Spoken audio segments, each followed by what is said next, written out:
Hello and welcome back to the Eyes of Ode Gaming channel. Thank you so much for being here. Today I have another older game in my What Is It and Is It Worth It game review series.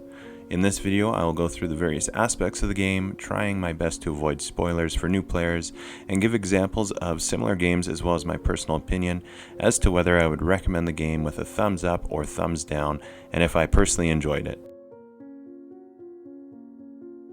I won't be giving a number rating to the game as many other channels do, as I find this to be a very arbitrary way of rating games, which like any other entertainment is completely subjective, and instead I prefer to give enough info for you to make a decision on your own if you would like to go forward with picking up this title for yourself. The complex battle between good and evil, or maybe evil and more evil, rages on in the sequel to Castlevania Lords of Shadow, as we take a look at Castlevania Lords of Shadow 2, being a direct sequel to Lords of Shadow as well as taking place after another game in the franchise, Castlevania Lords of Shadow Mirror of Fate. Lords of Shadow 2 was developed by Mercury Stream and published by Konami, releasing back in 2014. So what exactly is Castlevania Lords of Shadow 2, and has it held up over the years, being worth it for a first-time player to pick up today? We'll take a look at the game together, avoiding story spoilers as much as possible, to see if this game is still worth it, and try to answer the most important question: is this game worth it for you? A quick side note out of the way, this is a look at Lords of Shadow 2, and we'll assume that you've either played Lords of Shadow or already know the plot of it, or at least are not going to be disappointed by story spoilers of that game. If you haven't already played Lords of Shadow, and would like a spoiler-free look at that game, I've already covered it here.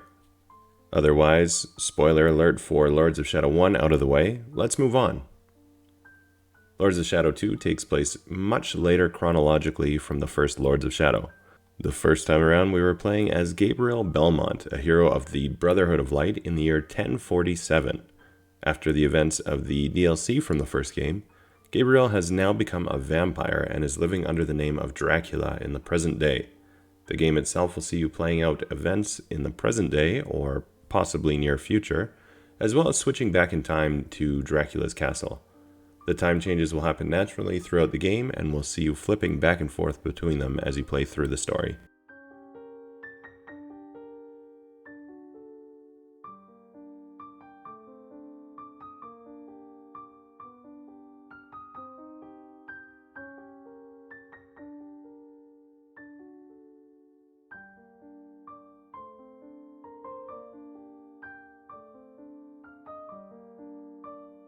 Mechanically, the game is a third-person action-adventure game set in a horror-related genre.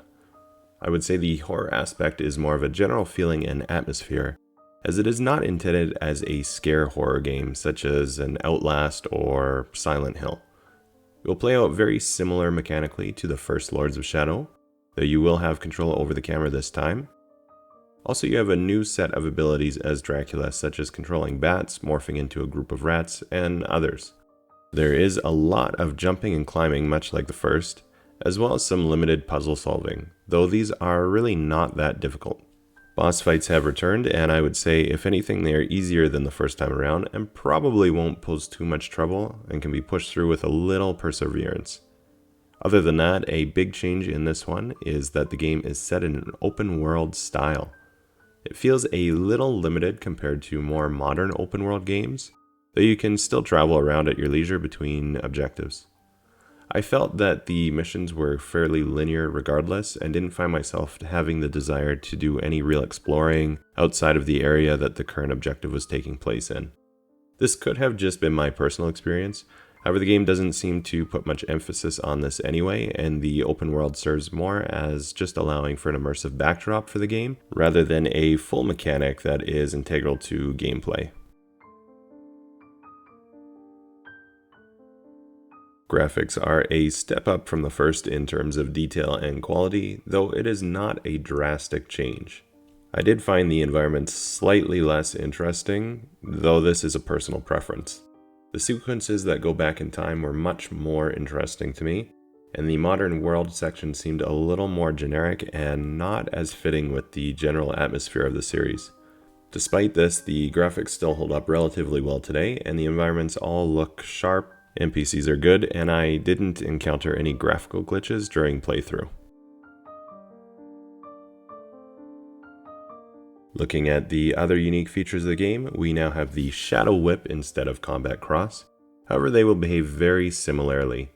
There has also been changes to the Light and Shadow magic system, though the replacements will again behave in a very similar function to the previous title. There are also some weapon mastery skills, which are unlocked simply by leveling the skill using it to defeat enemies. The vampiric abilities also offer a unique change from the original, offering a slightly more diverse gameplay experience.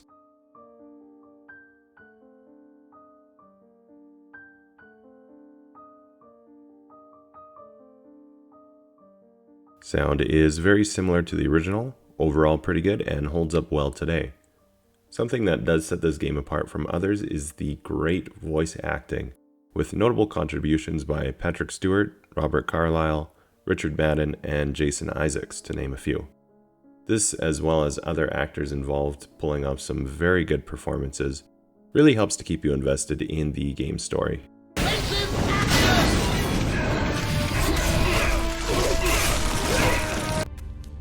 Only you, in full possession of your powers, can defeat them. Follow me.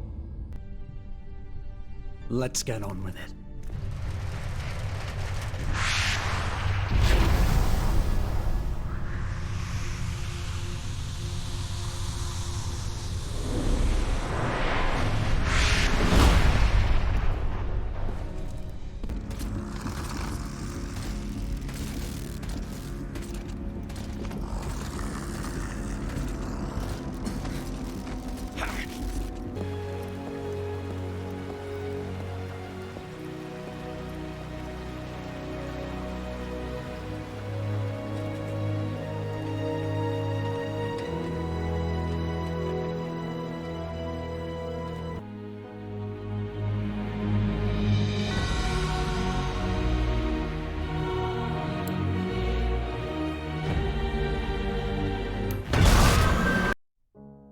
The game finds an obvious comparison in the prequel to this one, Castlevania Lords of Shadow.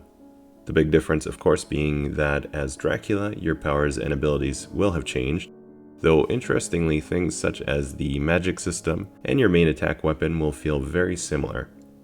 As with Lords of Shadow, this game will find good comparisons in the God of War series, as well as Dante's Inferno, with the overall world and atmosphere of Dante's Inferno sharing some similar characteristics.